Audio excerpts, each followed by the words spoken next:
Well, good afternoon, everyone. On behalf of Walters Kluwer, a warm welcome to our speaker and attendees of this anatomy webinar under our new Medical Edge series. We will have over 7 more such webinars on different topics of anatomy in forthcoming months. So our topic today is Anatomy of Stomach, Simplifying the Complex. And our speaker today is Dr. Gunapriya Raghunath, who is Professor and Head of the Department of Anatomy, Savitha Medical College and Hospital, Chennai. Also, we will be taking all questions at the end of the webinar, and I request you all to please post your questions in the Q&A panel of this event. We will try to address the maximum questions as possible at the end. Please also provide your feedback via link which we will post in the chat section of the webinar. Now, we begin our session and hand over the session to Dr. Gunapriya. Dr. Gunapriya, I request you to please, ma'am, start sharing your screen. I'm giving you the rights right away. Sure, sir. I'll go ahead.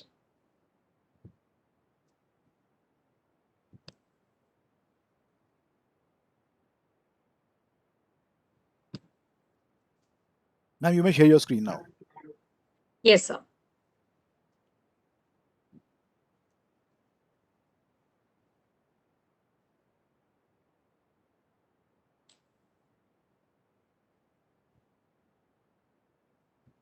Is my screen seen? Am I audible? Ma'am, you are audible, but your screen is still not shown.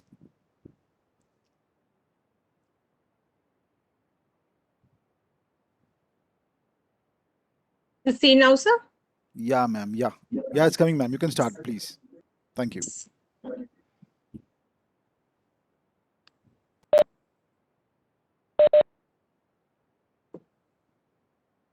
A very happy Saturday afternoon indeed to all of you.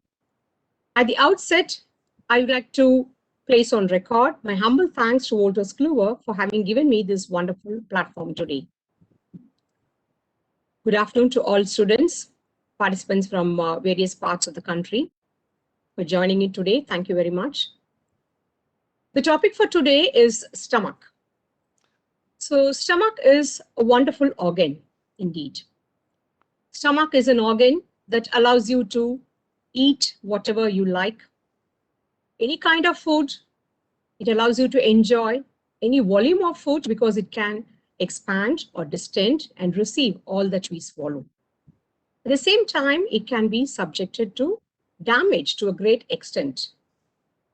So such a kind of organ finds a great importance in medical curriculum right from first year, that is from phase 1 up to your internship and even throughout your career for life. So stomach cases on stomach pertaining to stomach can be seen in the medicine wards, the surgical wards, and the pediatric wards everywhere. So this organ, this topic is a very big topic. As an organ, it's a big topic. And since I was interested with this session today, I wish I could do justice by presenting this important topic to you, simplifying it and presenting it to you as a wholesome meal. I'll be addressing all the parts of stomach, all the subdivisions of stomach topic in my session today. So stomach is very important from theory point of view as well as from practical point of view. It can be asked as a long question, as a short note, as a multiple choice question. In practical, as a spotter, gross anatomy spotter, histology spotter, slide can be asked, discussion, OSPE, embryology, histology, everywhere it can be assessed. So as a first year medical student, it's a very important topic for you. If you're thorough with this topic, you can answer anywhere in your exam, be it theory or in your practical. So with this note, I wish to venture into my topic today, anatomy of stomach, simplifying the complex. Ma'am, can you please maximize the PPT, please? Yes. On the V mode. Thank you.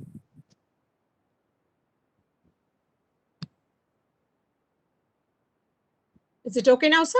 Yes, ma'am. Perfectly fine. Anatomy of stomach, simplifying the complex. Let's have a look at a very simple case scenario. A young male, 35 years of age, who has the habit of consuming very spicy food at irregular times, frequent partying, smoker, occasional alcoholic, complained of symptoms including epigastric pain that often caused awakening at night, heartburn, and sometimes blood vomiting for the past 6 months. He was thoroughly evaluated and endoscopy was also done. Which organ is involved in this case? What are its parts? What are the levels of its orifices? Name the peritoneal folds attached to its borders. What are its relations? What is strop space? How does innervation play a role in this clinical condition? What could be the likely diagnosis in this subject? You need not answer any question now. Just remember the first 3-4 lines of this clinical case scenario. We are going to solve all these questions one by one through the course of today's session. So let's move on from here now. The objectives of today's session would be, at the end of this session, the student should be able to describe the situation and size, shape and parts, peritoneal folds attached and relations, blood supply and lymphatic drainage, nerve supply, interior and applied anatomy of stomach. So that covers your complete long question. Stomach. It's also otherwise known as gaster or ventriculus in Greek and Latin. The term ventriculus means it's like a sac. It's an expansible or distensible sac. So that's why stomach is also otherwise called gaster or ventriculus. Situation. It is situated in the epigastrium, left hypochondrium and umbilical regions. Epigastrium, left hypochondrium and umbilical regions, or the umbilical quadrants of the abdomen. Capacity, in a newborn, it can hold just 30 to 50 ml of milk. In adult, it has a capacity of 1 to 1.5 liters, 1000 to 1500 ml. Shapes of stomach. In a cadaver, in the dissection hall, you'll find that the stomach is sickle-shaped. It is sickle in shape. In a living person, it is slightly oblique J shape. This normal J shape in a living person, we call it as sthenic type. Sthenic type. Sthenic type is a normal, slightly oblique J-shaped stomach seen in almost 50% of the population. The next type is the hyposthenic type, where the stomach is almost, the J is almost vertical, which is seen in 35% of the population. The next type is the hypersthenic type, where the J is very oblique in 5%, and this is referred to as steer horn stomach. Steer horn is a horn that is used for honking in large vehicles, the rubber ball-like thing close to the driver, which uses to honk. Nowadays, it's all electronic. We don't find such horns nowadays. So in larger vehicles, you may find heavy vehicles like lorries, you may find that kind of horn. So the hypersthenic type of stomach, very oblique J-shaped stomach, is referred to as steer horn stomach. The asthenic type is the one where the stomach is almost lying horizontal, flat, transverse, which is seen in just 10% population. So the normal shape is a sthenic, slightly oblique J-shaped stomach. Moving on to presenting parts, you have 2 orifices, cardiac and pyloric orifices, 2 curvatures, lesser curvature, greater curvature, 2 surfaces, anterosuperior surface, and behind you have the posterior-inferior surface. 3 subdivisions, you have the fundus, the body, and the pyloric part or the pylorus. So we have 2 orifices, the cardiac orifice and the pyloric orifice, 2 curvatures, the lesser curvature or otherwise known as the right curvature, and the greater curvature, otherwise known as the left curvature. We don't use the terms right and left curvatures. We always refer to them as lesser and greater curvatures. 2 surfaces, anterosuperior surface and behind posterior-inferior surface. And 3 subdivisions, the fundus, the body, and the pyloric part. Moving on to each of these features one by one, first taking into consideration the cardiac orifice of stomach. The cardiac orifice of stomach lies 2.5 centimeters to the left of the midline, behind the left 7th costal cartilage, at the level of 11th thoracic vertebra. Every word here is important because this is a surface marking for cardiac orifice which can be asked in your exam. 2.5 centimeters to the left of the midline, behind left 7th costal cartilage, at the level of 11th thoracic vertebra. That's the level of the cardiac orifice. Now there are some few relations for cardiac orifice. What are the relations of cardiac orifice? The cardiac orifice here in front is covered by peritoneum. It is overlapped by the left lobe of liver. It is covered by peritoneum in front and overlapped by left lobe of liver. Behind, posteriorly, the cardiac orifice has a small triangular non-peritoneal area not covered by peritoneum, which is referred to as the bare area of stomach. You would have heard about the bare area of liver. The stomach also has a bare area, a small triangular area on the posterior surface or posterior aspect of cardiac orifice, which is not covered by peritoneum, is known as the bare area of the stomach, which is attached to left crus of diaphragm by gastrophrenic ligament. This bare area is attached to the diaphragm by gastrophrenic ligament. It is guarded by a sphincter. This cardiac orifice is guarded by a sphincter, which is more physiological than anatomical, because to call any structure as a sphincter, you need to have thickening of circular smooth muscle fibers. Such thickening of circular smooth muscle fibers, you do not find much in the cardiac orifice or gastroesophageal sphincter. You don't have it. That's why it's more physiological than being anatomical, where the pyloric sphincter is a more anatomical one. So this orifice is guarded by the cardiac sphincter, which is more physiological. Posteriorly has a non-peritoneal area, and this cardiac orifice is also behind, attached to the left crus of diaphragm by gastrophrenic ligament. The next orifice now, pyloric orifice. The pyloric orifice in a living person is identified, that is in the operating theater. In the theater, when you open up the anterior abdominal wall and enter into peritoneal cavity, you will find the stomach. To identify its pyloric part, you can look at the presence of prepyloric vein of Mayo.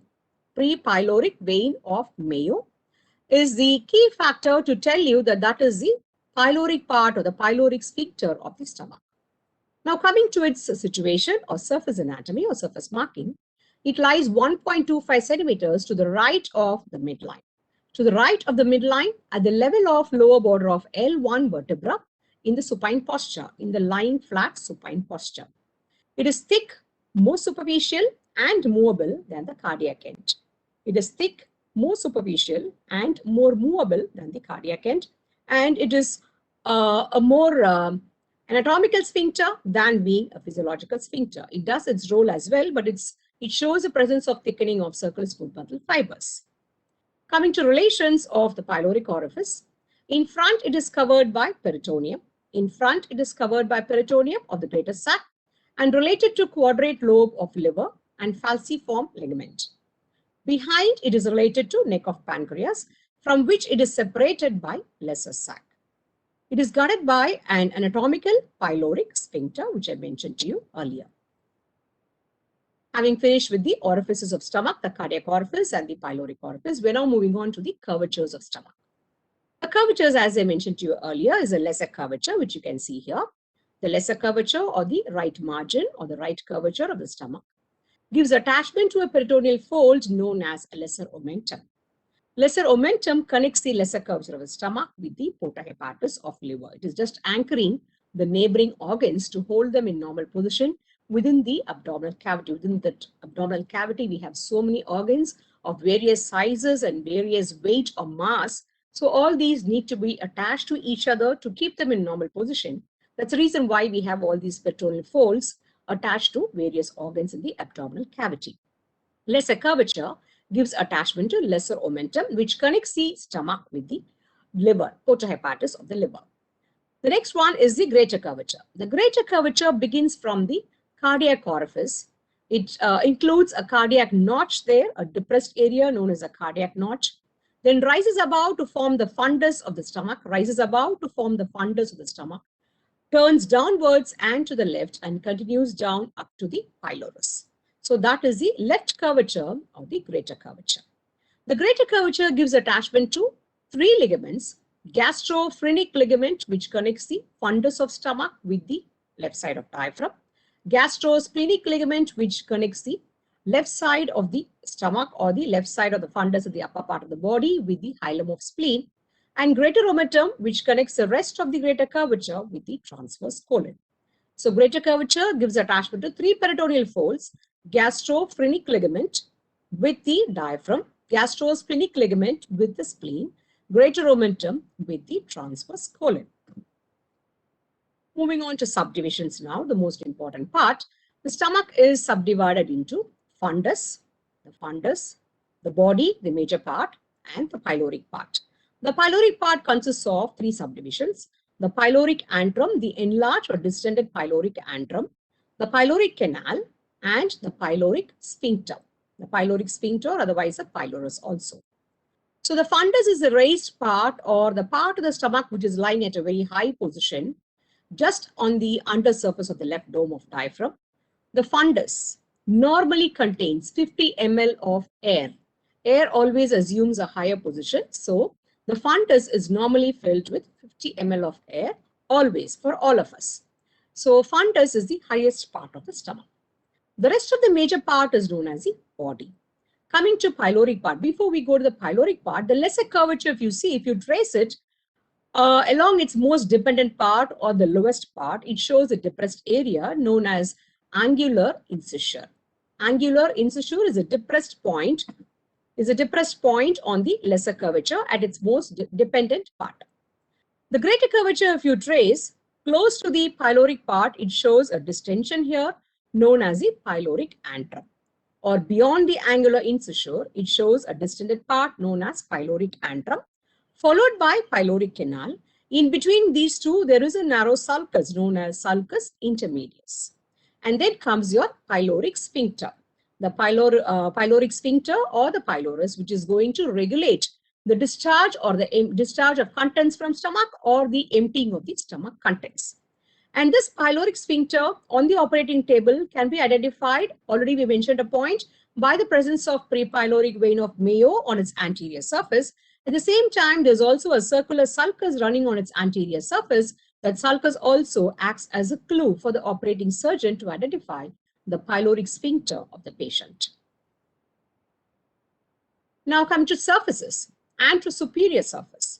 The anterosuperior surface, most of it is in direct contact with the inner surface of anterior abdominal wall. Specifically, there is a triangular area. There is a triangular area on the anterosuperior surface, which is in immediate contact with the inner surface of anterior abdominal wall. And that triangular area is referred to as a gastric triangle, known as gastric triangle. So this gastric triangle, when you say it's triangle, it needs to have some boundaries. So gastric triangle is bounded on the right side by the inferior border of liver, on the left side by the left costal margin, and below by the transverse colon. Gastric triangle on the right side is bounded by the inferior border, the lower border of the liver, on the left side by the left costal margin, and below by the transverse colon. This gastric triangle is used, or it is useful in procedures known as feeding gastrostomy. When a patient is suffering from esophageal cancer, his esophagus would be blocked with the cancerous tissue.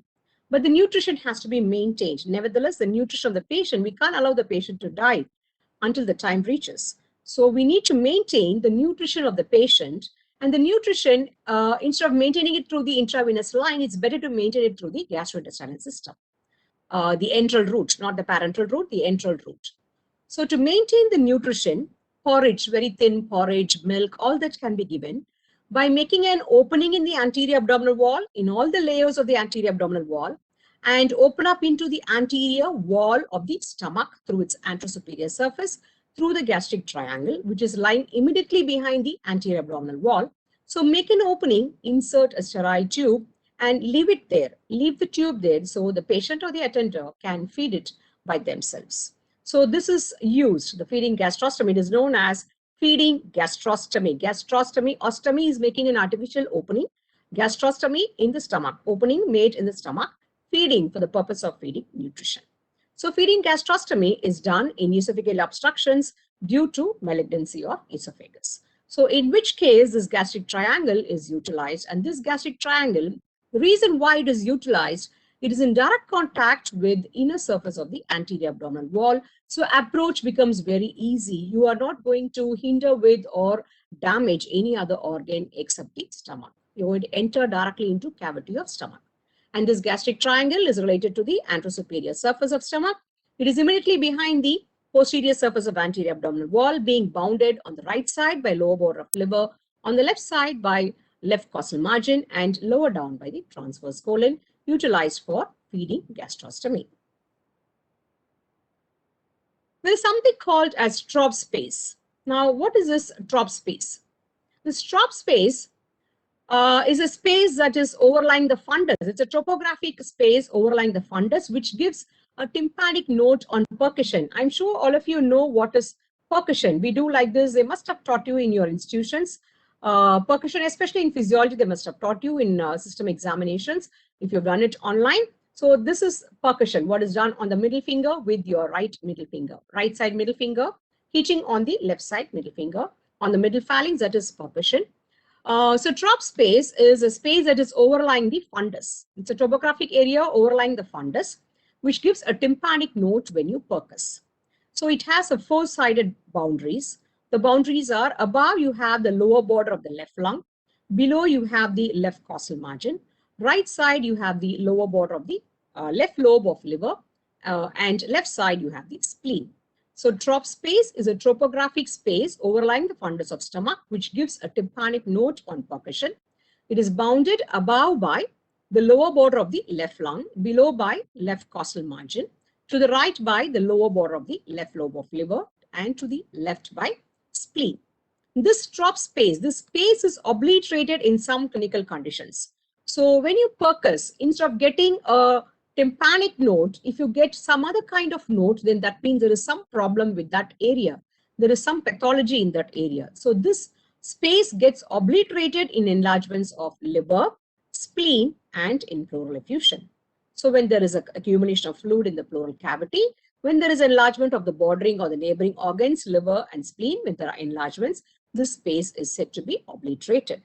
And hence the percussion note will become dull. You get dull note when you hit on organs which are very solid. Organs which contain fluid will give you a different note.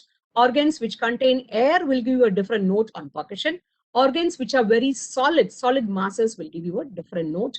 That is stony dull on percussion. We call it as stony dull on percussion. So whenever there are some pathologies of neighboring structures, this trough space, if you percuss, will give a dull note on percussion, in which cases, in enlargement of left lobe of liver, splenomegaly, when the stomach is full, you've gone for a nice wedding reception, eaten to your stomach's full, fundal mass, if there is a cancerous mass or tumor in the fundus, left side pleural effusion, and pericardial effusion. In all these cases, the tympanic note would be lost. The normal tympanic note on percussion would be lost. Instead, it will become a dull percussion note. And the trough space can get shifted upwards also, in which cases, if the lower lobe of left lung collapses, if the lung collapses and shrinks and becomes smaller in size, it gets shifted upwards. The trough space gets shifted upwards in collapse of lower lobe of left lung fibrosis, where again the lung goes in for fibrosis and shrinks in size, and left side diaphragm paralysis of left side of the diaphragm. In all these cases, the trough space can get shifted upwards. All these can be utilized in your PG NEET. All these points can be asked in your PG NEET question. So you can start the preparation now itself.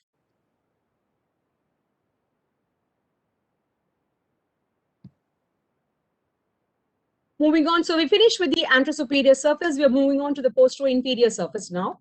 The posterior-inferior surface is a famous stomach bed. It is known as a stomach bed. Why it is known as stomach bed? Because this surface of the stomach is actually resting or taking rest or lying down on a set of structures. And the stomach is separated from these structures by a narrow division of the peritoneal cavity known as lesser sac. So all these are the structures which are forming the stomach bed. That's the outline of the stomach that has been removed. The stomach has been removed. You can visualize the stomach bed structures, and the stomach is separated from the stomach bed structures by lesser sac. Lesser sac is a smaller subdivision of the peritoneal cavity. Now, what are these structures that go to form the stomach bed on which the stomach is resting? The diaphragm, left kidney, left suprarenal gland. Then you have your splenic artery, left colic flexure, your pancreas. Then you have your transverse colon, your spleen. All these are structures related to the posterior-inferior surface which go to form stomach bed. I repeat once again, the stomach bed is a complex of structures made up of which form a bed-like support for the posterior inferior surface of stomach on which it is resting on, especially in the supine posture. So when the stomach is removed, you can visualize all these structures, and the narrow gap of peritoneal cavity between the stomach and the stomach bed structures is the lesser sac. Lesser sac, the smallest subdivision of the peritoneal cavity. The stomach bed structures include the diaphragm, the spleen, left kidney, left suprarenal gland, splenic artery, the pancreas, left colic flexure, and transverse colon. So among all these organs or structures, the spleen is separated from the stomach by greater sac. The spleen is separated from the stomach by the greater sac, whereas all the other stomach bed structures are separated from the stomach by lesser sac. All the other stomach bed structures are separated from the stomach by lesser sac, a point which can be utilized in multiple choice questions. So this is a view how it look like if the stomach is removed and all the stomach bed structures can be visualized. Stomach has been, you can see the pyloric orifice there and the cardiac orifice here. The entire stomach has been removed and you can see the stomach bed structures. Spleen is seen there, kidney, adrenal, then your pancreas, your splenic artery, all these are seen. The diaphragm is seen here. So this is a view of stomach bed structures after removal of stomach. Now, interior of stomach, which is very important, which is going to result in so many pathological conditions. Normally, interior of stomach, how does it look like? You have many mucosal folds. You have many mucosal folds. You can make out here, all these are mucosal folds. These mucosal folds are known as gastric rugae. Rugae means mucosal folds. Since it is the stomach, we call them as gastric rugae. So these gastric rugae, why they are folded? Why the mucous membrane is thrown into many folds? Because it allows space or room for the organ to expand. When we eat more food, when we swallow more food, drink more water, it needs to expand or distend. To allow it to expand or distend, you need some folds so they can stretch out, get themselves ironed out, like an iron box ironing the creases. So you just need to iron out or stretch out so the organ can expand and hold more or accommodate more. So these are known as gastric rugae, the stomach mucosal folds. Now, within the interior of stomach, with the naked eye examination, you can make out small openings, tiny openings known as gastric pits. These tiny openings are magnified with a hand lens. If you use a hand lens and look at them, it gets magnified manifold. And these are nothing but the openings of the ducts of the gastric glands. You know that the lamina propria, you would have studied about histology of stomach, the lamina propria has a large number of gastric glands. So these glands will be having their own ducts, which will be opening into the lining epithelium into the cavity of the stomach. So those ducts of the gastric glands will open into interior of stomach in the form of small, tiny openings known as gastric pits, which are visible by the naked eye. And you can magnify them and view using a hand lens, magnifying lens. Now you find that the entire stomach is having irregular mucosal folds. At the lesser curvature, the story is completely different. Along the lesser curvature, if you make out, just look at the mucosal folds along the lesser curvature, mucosal folds along the rest of the interior of stomach. So here it's all irregular. Here you find longitudinal folds, regular 3 to 4 longitudinal folds. These longitudinal mucosal folds along the vertical, longitudinal or vertical mucosal folds, 3 to 4 in number along the lesser curvature, will form a canal known as gastric canal. Gastric canal, otherwise known as Magenstrasse or gastric canal. So this gastric canal favors the flow of liquids from the esophagus. Whatever we swallow, it can be chilled liquids, it can be hot liquids, hot spicy liquids, it can be even irritating liquids like alcohol. All that will be flowing from the right side of the esophagus directly due to gravity and the direction into the gastric canal along the lesser curvature. They do not deviate. The fluid will take the most dependent route. So from the right side of esophagus, the fluid will be flowing directly along the lesser curvature through the gastric canal. So what happens? This is the area which bears the maximum brunt of all kind of liquids that we swallow, not the rest of the interior of the body of fundus or the body of the pyloric part of the stomach. It's the gastric canal which bears the maximum insults of all the fluid that we swallow. That's the reason why Peptic ulcers are seen mostly along the lesser curvature of stomach. Remember, this is one aspect or one factor. This is one reason or one factor which causes frequent peptic ulcers along the lesser curvature of stomach. There is one more upcoming now. So to repeat once again, to reiterate, the gastric rugae are seen everywhere, mucosal folds. They help in the distension or expansion of the organ whenever the need arises. And you also find gastric pits, the openings of the ducts of the gastric glands to throw the secretion into the cavity of stomach. In addition to this, you find that the gastric rugae along the lesser curvature are not the same as the rest of the stomach, but they are around 3 to 4 longitudinal or vertical mucosal folds forming a canal kind of known as gastric canal. Gastric canal or Magenstris, which favors or facilitates the flow of liquids directly from the right side of the esophagus along the lesser curvature. So if we take frequently hot spicy liquids or alcohol, frequent alcohol, can cause damage, more damage to the lesser curvature, resulting in frequent peptic ulcers along the lesser curvature. Now coming to arterial supply of stomach. It's a very massive organ, big organ, does a lot of work. It's doing all the initial churning, mixing of HCl and your protein digestion by pepsin, pepsinogen. All that is done by the stomach, and without the acid mixing, churning action of the stomach, the rest of the intestines cannot perform their digestive functions.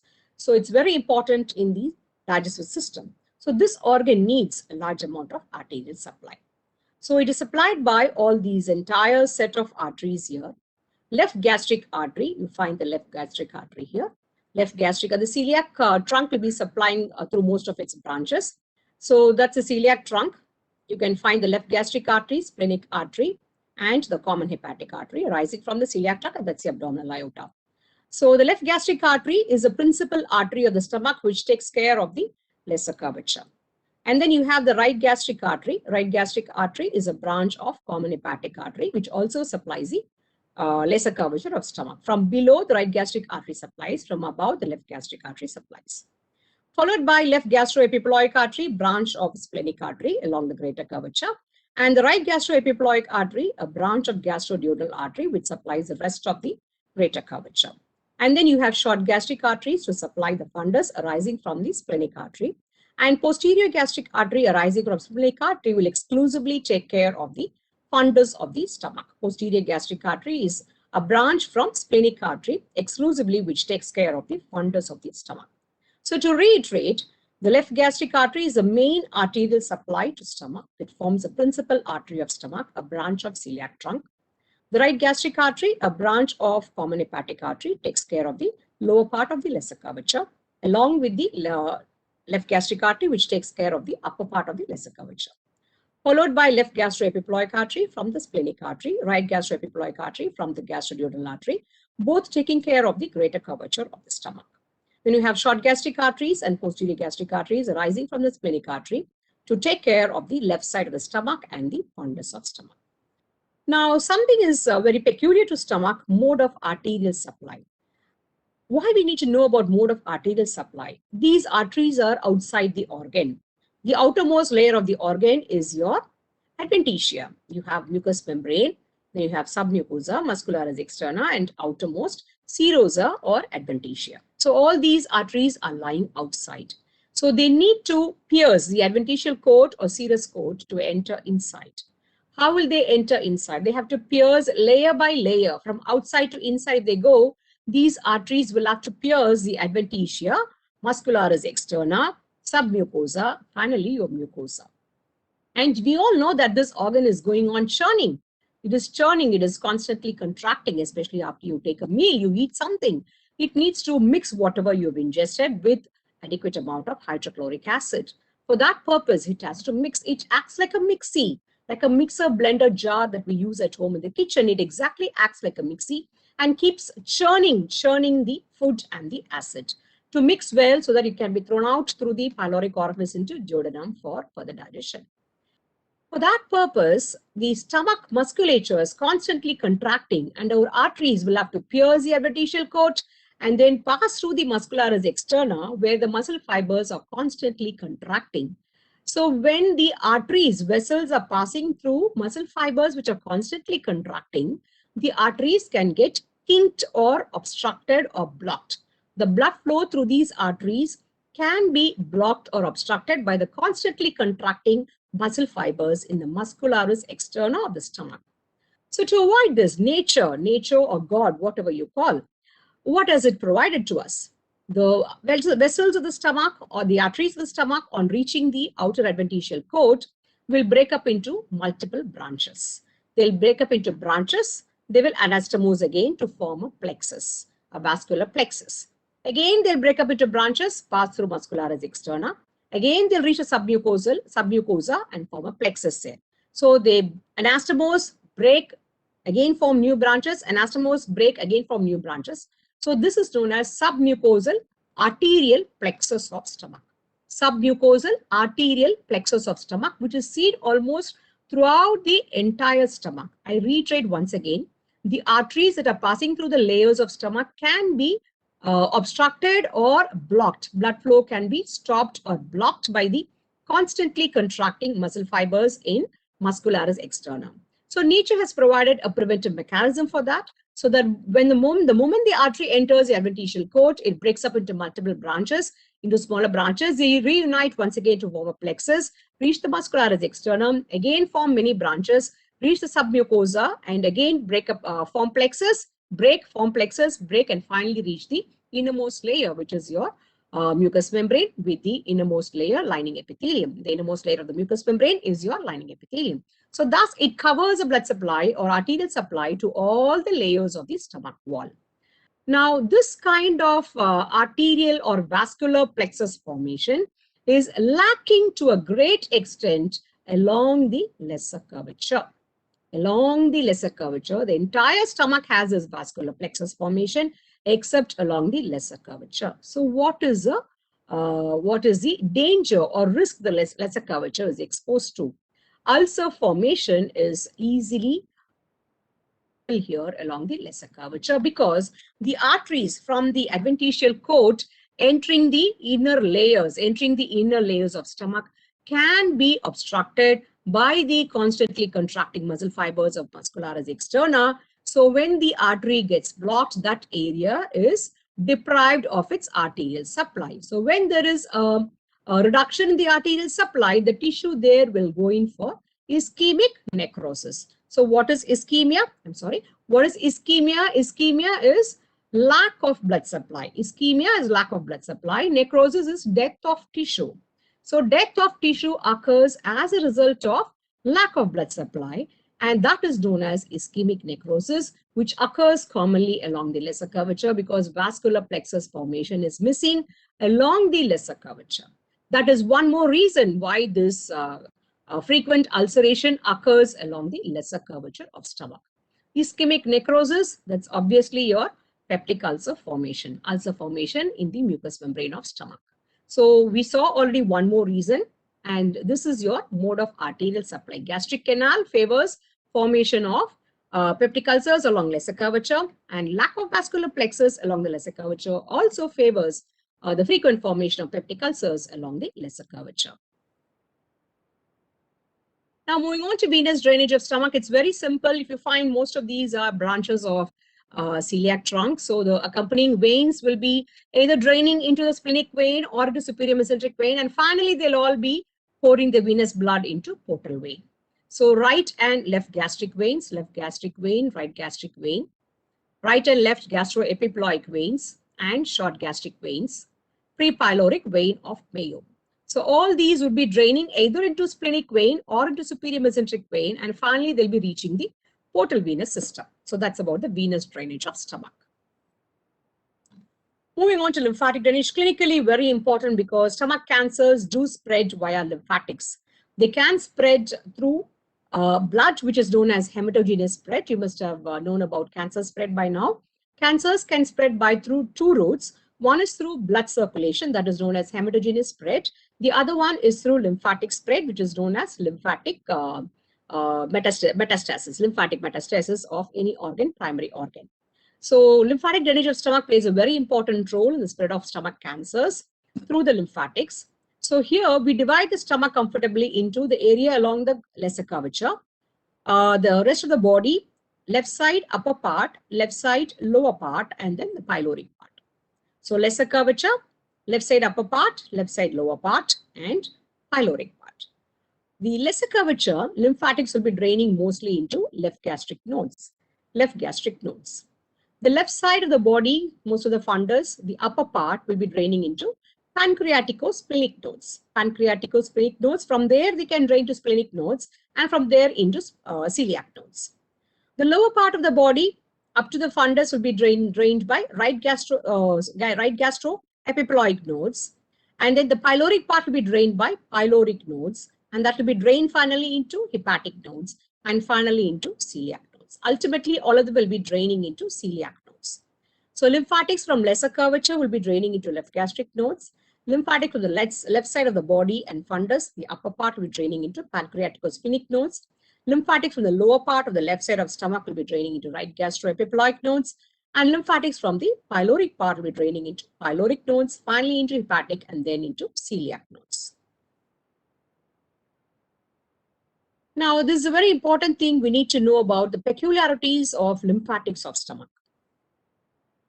If you see, the stomach is in continuation with the esophagus above and with the first part of the duodenum below. That's where we have the two orifices, cardiac orifice and the pyloric orifice. So at the cardiac orifice, the gastric and esophageal lymphatics become continuous with each other.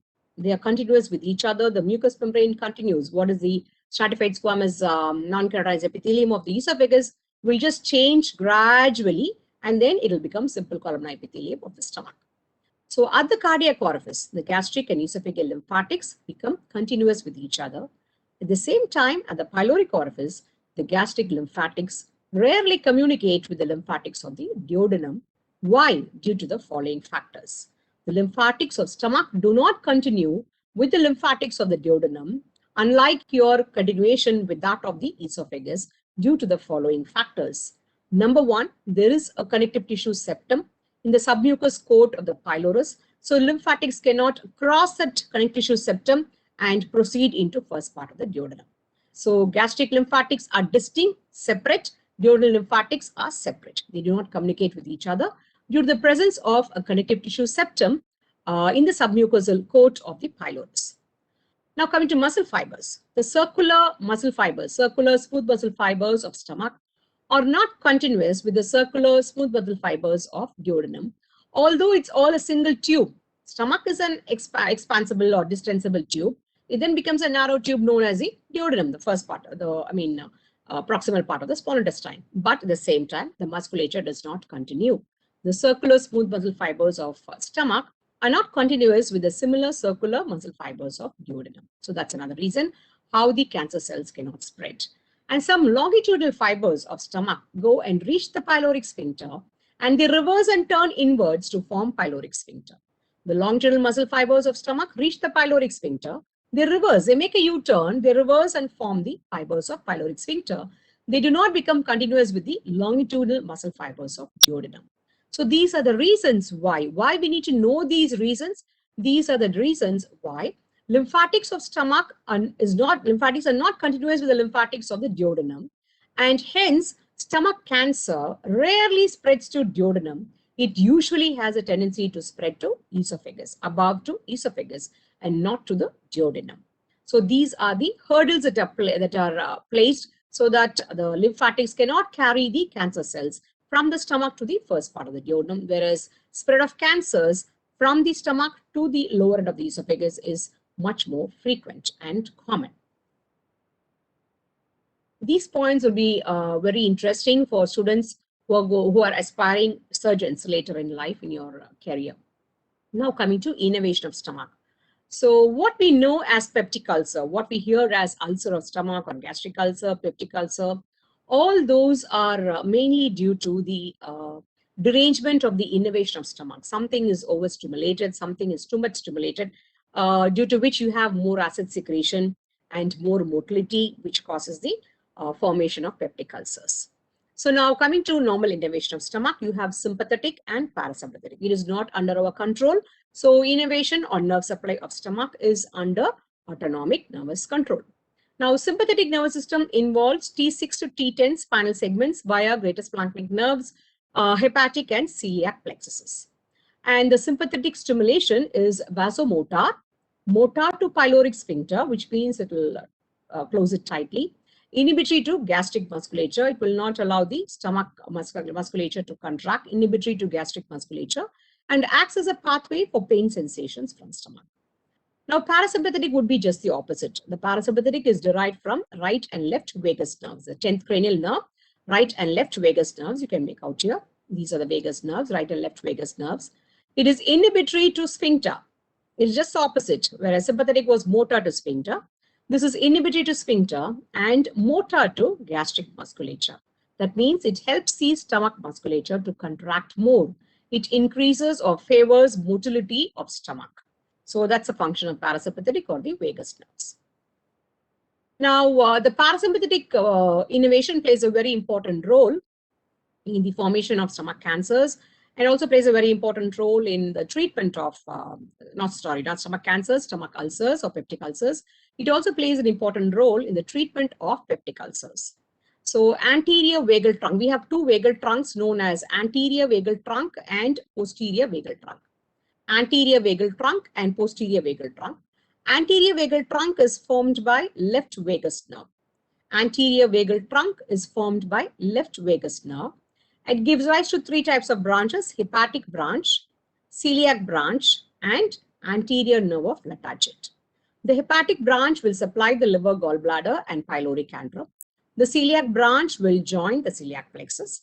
The anterior nerve of Lataget will give rise to anterior gastric branches along the lesser curvature. Now, the posterior vagal trunk is formed by the right vagus nerve. This also gives rise to three types of branches: a celiac branch to the celiac ganglion, a nerve of Grassi which supplies the fundus, exclusively nerve of Grassi for the fundus, posterior nerve of Lataget, which is going to supply along the lesser curvature, posterior gastric branches. So anterior vagal trunk is from left vagus. Posterior vagal trunk is from right vagus. Anterior vagal trunk gives rise to hepatic, celiac, and anterior nerve of Lataget. You know what each one supplies. And the posterior vagal trunk formed by right vagus is going to again divide into three branches: celiac branch for the celiac ganglion, nerve of Grassi exclusively for fundus, and posterior nerve of Lataget again along the lesser curvature to give rise to posterior gastric branches. So these gastric branches, if you carefully look at them, these small branches which are finally settling on the wall of the stomach, they resemble crow's foot.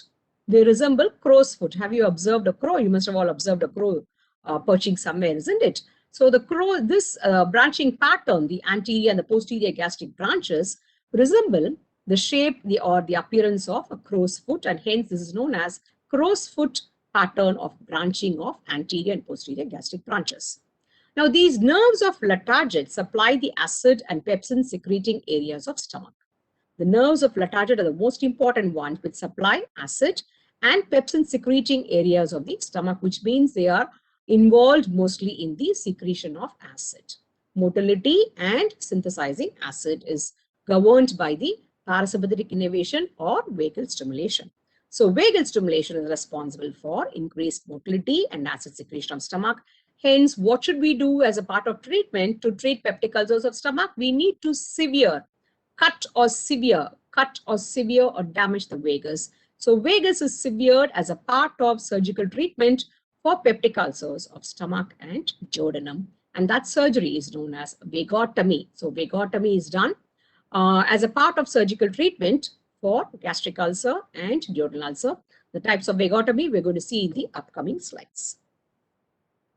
So that's about the innervation of stomach, and this is a hand-drawn picture by me, myself. I drew it on a piece of paper, and I've clicked a photo, and I've included my slide to show you how easily diagrams could be drawn, because I'm not so fond of drawing, or I don't draw that very well. If I can do a wonderful job, then might as well all of you can do a much better job than me. So, because why I'm insisting on this is that I've shown all the other pictures from textbooks or from websites, but from Google. But this one is a hand-drawn picture by me, because most of these students do not like drawing in exam. You write pages for essay, but there is not a single picture for 15 mark or 20 mark essay, depending on your university pattern. So you are so hesitant and reluctant to draw pictures.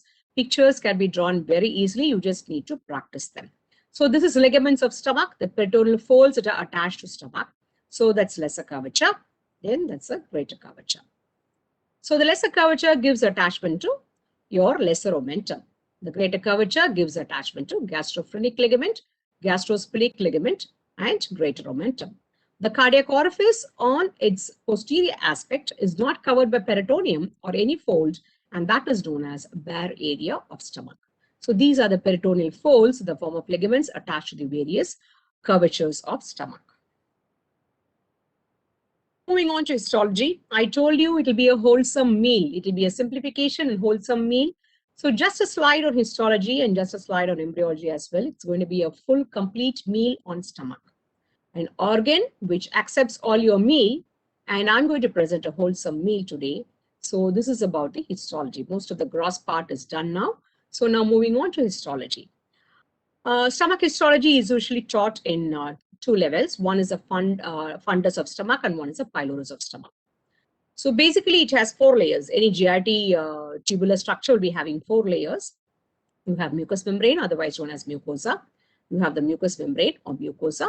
Then you have the submucosa, muscularis externa, and your serous or adventitial coat. So the mucous membrane is again split into 3 layers. You have your lining epithelium, lamina propria, and muscularis mucosae. The lining epithelium is tall, simple columnar epithelium in both fundus as well as in pyloric levels. The lamina propria is studded with glands, all different colors of cells you can make out here. Your chief cells or peptic cells, your parietal cells which synthesize your HCl and intrinsic factor. All these are glands. These are glands made up of all these different types of cells. Then you have your endocrine cells, your mucous neck cells, undifferentiated stem cells. All these different types of cells will be seen lining the glands, gastric glands. We call it as gastric glands in fundus and pyloric glands in the case of pylorus. Almost the same kind of cells are seen there also with a gentle difference. Now these glands will have to be provided with ducts which can open into the lining epithelium so that they can discharge their secretion. So these glands will be occupying almost the entire part of the lamina propria. And what you can see as depressions here, these are known as gastric pits. Gastric pits we saw in the interior of stomach as small openings. These are the openings that we are going to see in the interior of stomach as small openings which you can magnify and see with the microscope. So not microscope, with the hand lens. So this is gastric pit where the ducts of these gastric glands would be coming and opening into. And gastric pits in the case of fundus will be occupying almost 1/3 of the mucous membrane. Whereas here, these are narrow, these are shallow, or they are not very deep.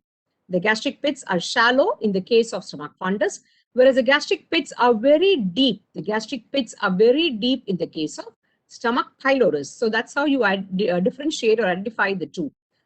Differentiate one from the other or distinguish one from the other. So the gastric pits are very shallow in the case of stomach fundus, and the gastric pits are very deep or long. The glands are short here, the glands are long here. The glands are long and the pits are shallow. The glands are short and the pits are deep. But the lining cells of the glands remain almost the same. You have G cells synthesizing your gastrin, serotonin. I reiterate the cells once again. The fundus, the gastric glands of the stomach fundus are lined by parietal cells which synthesize your HCl, hydrochloric acid, and intrinsic factor. Chief cells or the peptic cells. Then you have your G cells which synthesize gastrin, serotonin, which forms a part of the Apud system or Apud tissue. And then you have undifferentiated stem cells which can regenerate or it can replenish for the worn out cells or lost or dead cells.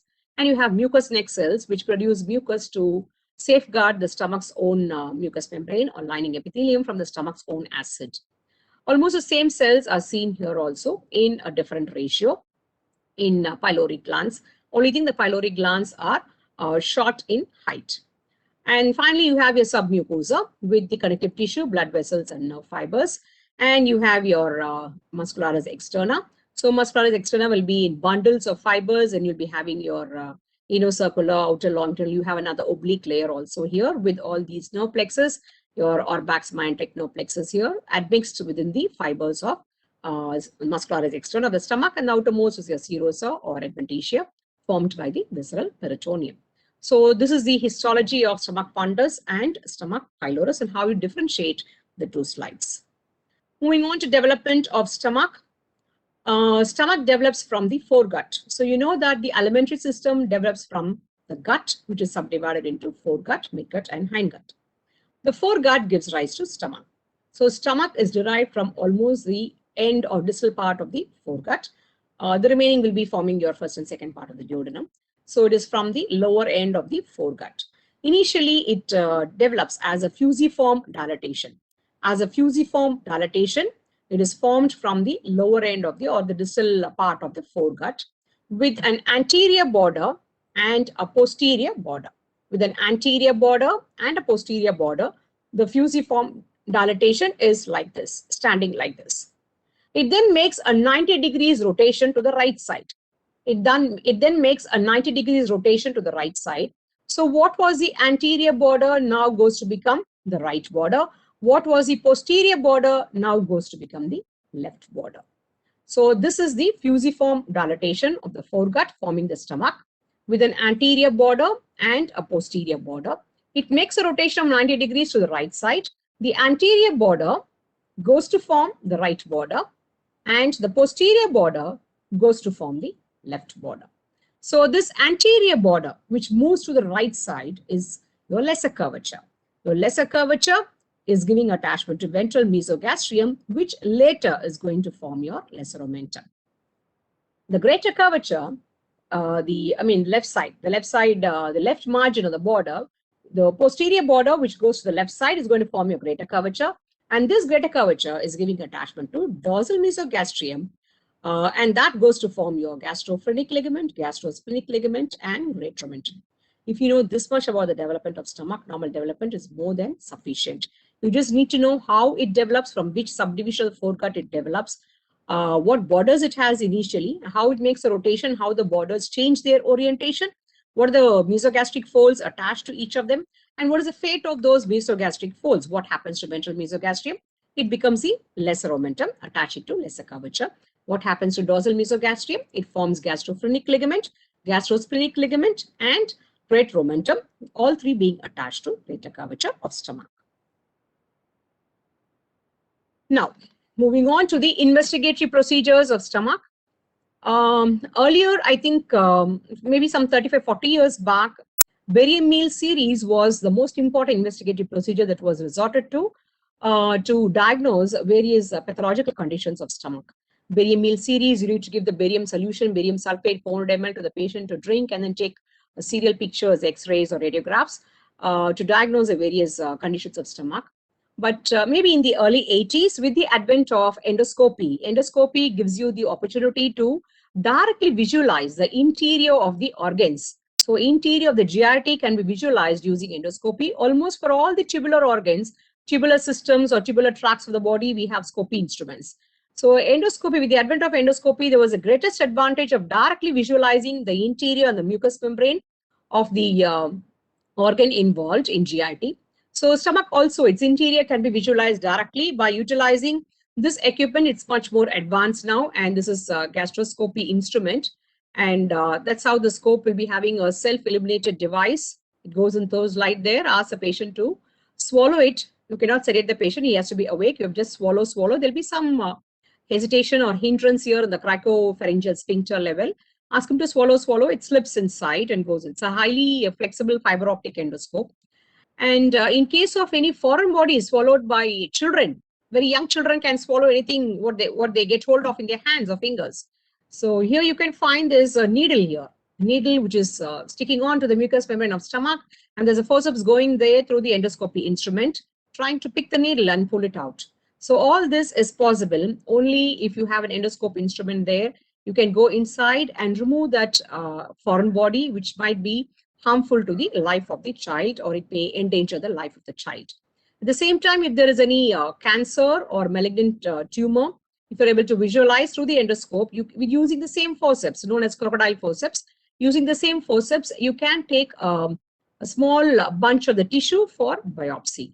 At this juncture, I would just like to show you a small video.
Upper endoscopy in a 62-year-old male patient with epigastric.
So let us first move to the children mean.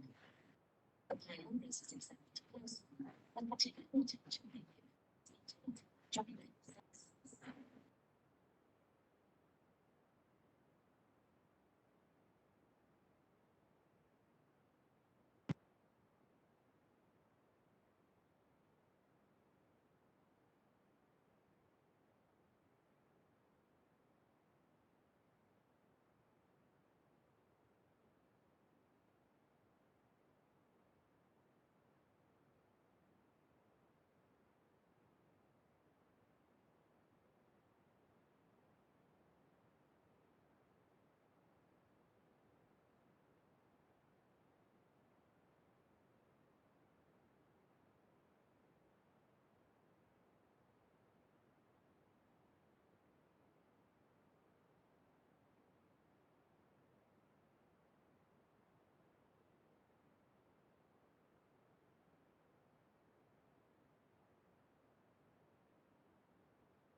Is my slide seen again?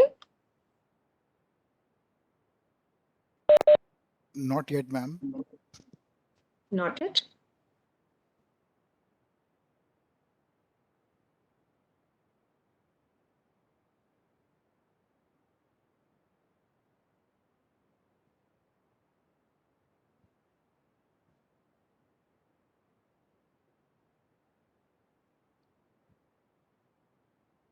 Is it seen now? Yes, ma'am. Ma'am, just enlarge the screen. Yeah.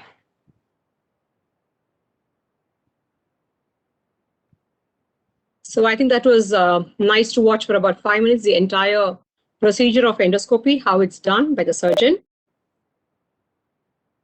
We now move on to the last part, the applied anatomy or the clinical anatomy part of stomach. Gastritis is a simplest form of clinical condition that you can experience arising from the stomach, resulting in an epigastric pain because the spinal segments involved here will be 6 to 10th thoracic spinal segments. So gastritis is a gentle form of inflammation of the stomach mucous membrane. If it advances, if you don't worry about the gastritis or the gastritic pain, and you still continue to take alcohol and still party, take a lot of spicy food, spicy liquids, hot spicy food and liquids, you don't worry about the gastritis pain, it can end up in a gastric ulcer or a peptic ulcer. So ulcer is defined as a denudation of the mucous membrane. So when the mucous membrane layers completely peeled off, then that results in what you call as gastric ulcer. Ulcer involves the mucous membrane. It can expand into the other layers of the stomach wall, like your submucosa, muscularis externa, and your epithelial coat, and it can perforate. So completely the stomach cavity will now communicate with the exterior of the stomach. So through and through stomach wall can be perforated, and that is known as perforation. And if it occurs on the posterior wall of stomach, we call it as posterior perforation. Anterior perforation may not be that risky because you have only anterior abdominal wall there, but still it is risky. Even then it is risky. The posterior wall perforation of stomach is very, very risky and endangers the life of the patient because what you have behind the stomach will be your stomach bed structures. The acidic contents spilling onto the stomach bed structures. You can imagine you have the highly sensitive pancreas sitting there and splenic artery. So this acidic contents can erode the pancreas and splenic artery and may endanger the life of the patient. So gastric ulcer, if diagnosed, should not be taken up to the extent of posterior perforation to operate the patient. It should be attended to as early as possible, ASAP. So the surgery that is performed for peptic ulcer for stomach as well as for duodenum, peptic ulcer of stomach or duodenum will be handled surgically using a procedure known as vagotomy. Vagotomy is severing, I told you, cutting the vagus, because vagus is the person who is increasing the motility and the gastric, the acid secretion of the stomach and the stomach. So that's the main reason why we develop ulcers when there is overactivity or stimulation of the vagus. So now we need to take care of the vagal stimulation, for which earlier in the beginning they were doing truncal vagotomy. So what is, I have shown 3 procedures there: truncal vagotomy, selective vagotomy, highly selective vagotomy. So what is the difference between each? The oldest form of vagotomy is truncal vagotomy, where the vagal trunks, the anterior and posterior vagal trunk. Remember, posterior vagal trunk is formed by your left vagus, and anterior vagal trunk is formed by left vagus, posterior vagal trunk is formed by right vagus. So these vagal trunks are cut off at the lower end of the esophagus, even before the hepatic and the celiac branches are given off in truncal vagotomy. So in truncal vagotomy, they used to cut off much higher at the lower end of the esophagus. So what happens is the pylorus, rest of the stomach, the normal part of the stomach, none of them had their innervation. All of them got denervated. Same in selective vagotomy, a little lower. After the hepatic and the celiac branches arise from the vagal trunks, the anterior and the posterior vagal trunks were severed or cut. Again, the pyloric sphincter, the pyloric antrum, everything got denervated, or they could not have any nerve supply. They could not open or close. So that was there was a emptying problem, defect in the gastric emptying of contents into first part of the duodenum. Then came the evolution in vagotomy. They started adopting a method known as highly selective vagotomy, which very carefully picked and chose the gastric branches, going to the cells which produce hydrochloric acid. Parietal cells which produce hydrochloric acid were targeted, and the innervation of these cells alone were very carefully, they were denervated. These cells, parietal cells which produce hydrochloric acid, were very selectively denervated. So what happens is the nerves of Lataget, anterior posterior nerves of Lataget, their gastric branches, and the branches going to pyloric sphincter were all preserved. So there was no problem with gastric emptying into the first part of the duodenum. Whereas the first two procedures, truncal and selective vagotomy, which were initial procedures or the older methods of vagotomy, had a complication of ending up in difficulty in emptying of gastric contents, which was solved by the highly selective vagotomy, which got evolved later as a surgical treatment for chronic peptic ulcers. So gastroscopy is the endoscopy, which we've already discussed. Gastric carcinoma, so this is how a peptic ulcer would look like. So in a younger patient, you think more in terms of Helicobacter pylori to be the cause for peptic ulcers in stomach or duodenum. And in older patients, it could be due to chronic use of NSAIDs, non-steroidal anti-inflammatory drugs, which commonly is available at the pharmacy counter. They can just go and ask for headache, for body ache, and they can consume these NSAID drugs, which in the long run can result in peptic ulcers. They also lead to hepatotoxicity and renal toxicity. So beware of it and watch out. Patients should never take any prescription, any medicine without the doctor's licensed doctor's prescription. Gastric carcinoma would appear like this. This is how a malignant cancer of stomach would look like. And this is gastric ulcer. Now, what is metastasis? There is a primary cancer of the stomach, and if that is going to result in spread of cancer to neighboring organs or any other lymph nodes or distant organs, if it's going to spread in the lung, then spread anywhere else to neighboring organs, to pelvic organs, and that we call as metastasis. Secondary spread is known as metastasis, primary being in the stomach. Now, lymph nodes can be enlarged in the lower side of the left side of neck, lower left side of neck. The left supraclavicular group of lymph nodes, may be enlarged. These nodes are known as Butcher's nodes due to spread of malignant cells from stomach. These nodes are known as Butcher's nodes due to spread of malignant cells from stomach. Typically the left side, left supraclavicular nodes enlarged. This sign, if you find a patient with enlarged left supraclavicular nodes and they feel very hard, they're fixed, you cannot move them, they're fixed, they're not moving. Fixed. Any enlarged lymph nodes, don't jump to a conclusion it is cancer and don't tell to the patient it's cancer. You're suffering from cancer. We need to look at the emotional part. We should not disclose it immediately to him. We need to first confirm the diagnosis. So see if it is moving. If it is moving, it could be just simple adenitis in a country like ours where no one is worried about infection and hygiene status. Or just look for the fixity, the movement, and look for how it feels, whether it feels soft or firm or hard. If it is hard, if it doesn't move at all, then keep it at the back of your mind that it could be a metastatic lymph node, probably from stomach. So this is known as Trousseau's sign.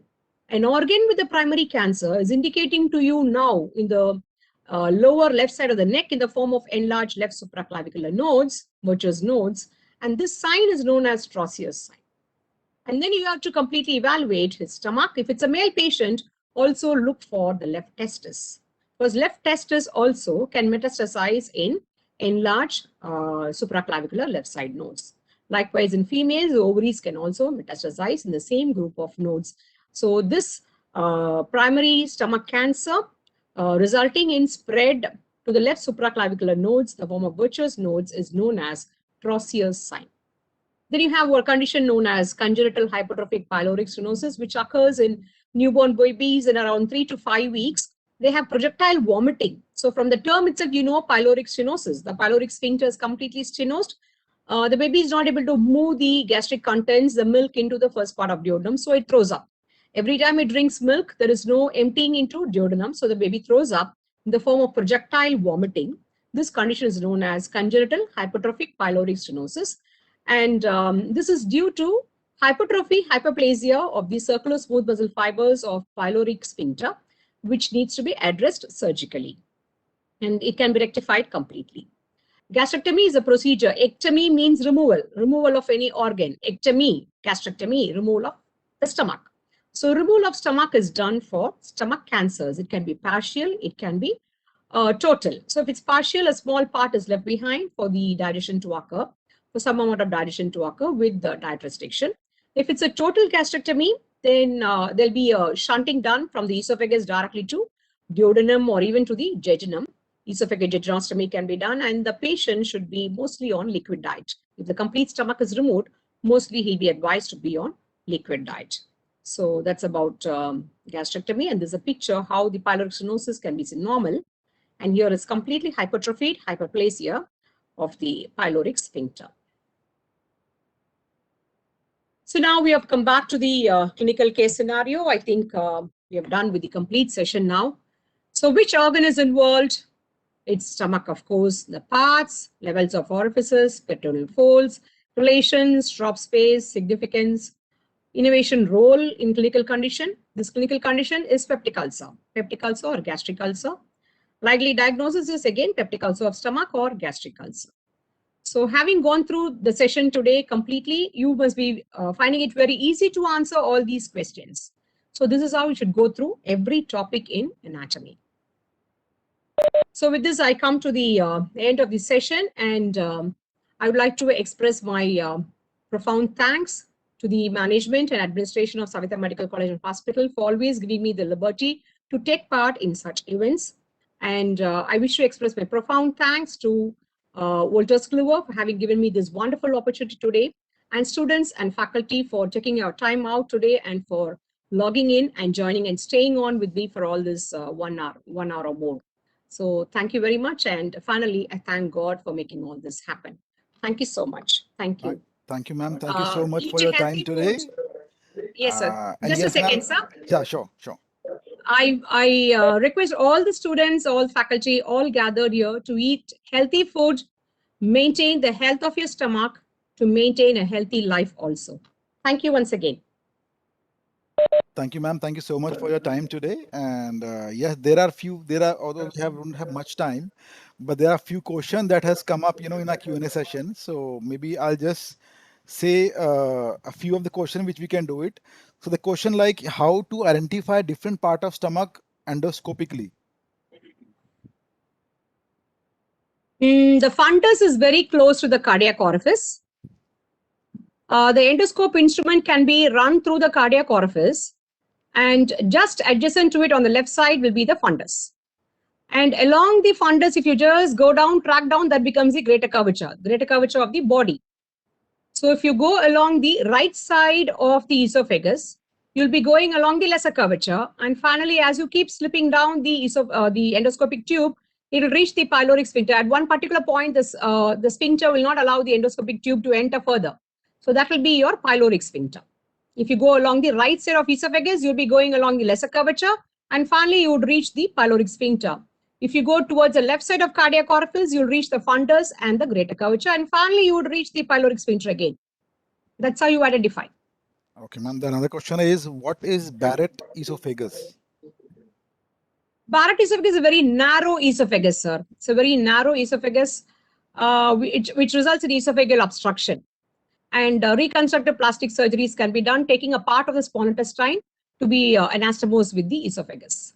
Okay, then another question, ma'am. What is the difference between serosa and adventitia?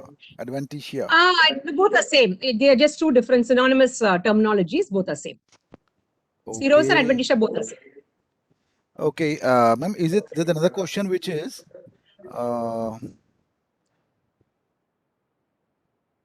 there any reason for nerve of Grassi known as criminal nerve? Yes, because the fundus is said to synthesize a large amount of acid, hydrochloric acid. Large amount of gastric glands are there in the fundus, and all those glands, the gastric glands, are supplied by nerve of Grassi. So in a case of peptic ulcer of the fundus, We say that that's a criminal nerve of Grassi because he's the one who's supplying all those cells. He gets stimulated and supplies all those cells very nicely, so they keep producing more amount of acid. That's why it is called as a criminal nerve of Grassi. Okay, ma'am. The another question: why cardiac sphincter is more anatomical and other is physiological? Yeah, I think I mentioned this in the early part of my session today. Cardiac sphincter is more physiological. There is, because when you want to call a sphincter as a sphincter anatomically, there has to be a thickening or hypertrophy of the circular smooth muscle fibers, which is absent in the case of cardiac sphincter, but it is there in the case of pyloric sphincter. See, cardiac sphincter is more physiological. It is not anatomical. It is mainly meant to hold the food in the stomach so that the churning happens. It cannot be too tight also. It cannot be too tight. So it is not anatomical. And it is more physiological, just prevents vomiting, prevents undue vomiting. But it relaxes very easily. That's why vomiting occurs also. If it is too tight, vomiting cannot occur. It relaxes very easily. That's why vomiting or throwing up occurs. It's a protective phenomenon because you just imagine if the cardiac sphincter is too tight and there is something which the stomach cannot digest. When do we vomit? When something doesn't digest. You want to throw up and you want to bring out all the harmful substances. Whatever you have eaten, you have swallowed, which doesn't digest properly, you want to bring it out. It is difficult to bring it out through the bottom end. From the stomach, it's difficult. From colon, it's okay. You can purge and bring it out. But from the proximal part of GIT, you need to only throw up and bring out whatever is not required for the GIT. That is possible only if you have a lax sphincter. Lax sphincter means a sphincter which is not too tight. A sphincter, not to be tight, should not be having thickening of circular smooth muscle fibers. It needs to be a physiological sphincter, not an anatomical sphincter. That's the reason why cardio-gastroesophageal sphincter is lax and it's a physiological sphincter. Okay, ma'am. The another question. I think we have so many right now, so I might not be able to, I think it's too much time that. So please explain why the lesser curvature is more prone to gastric ulcer as compared to greater curvature in reference to the arterial system.